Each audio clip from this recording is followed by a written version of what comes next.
ganze Haus ist ein großer Sanierungsfall. Es fehlt noch einiges.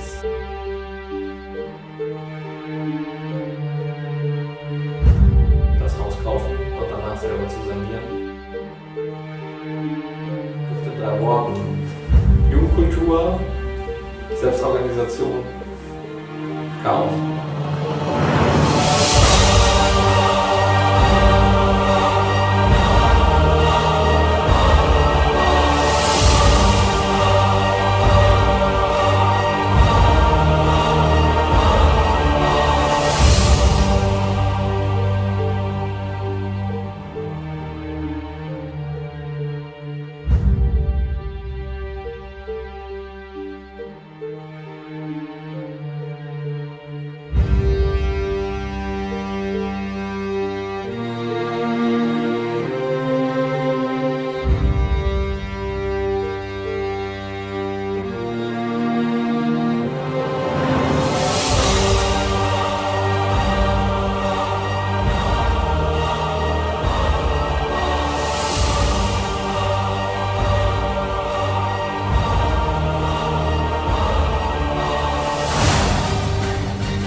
Ja, was ist die Buchte?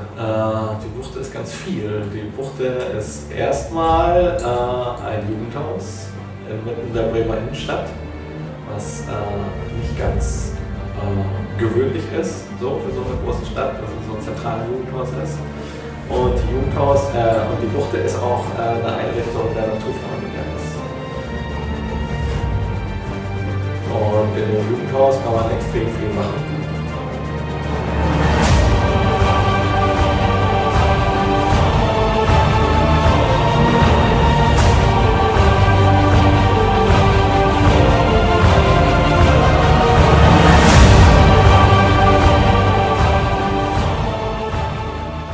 Die Buchte ist insofern gefährdet, als dass also das ganze Haus ist ein großer Sanierungsfall.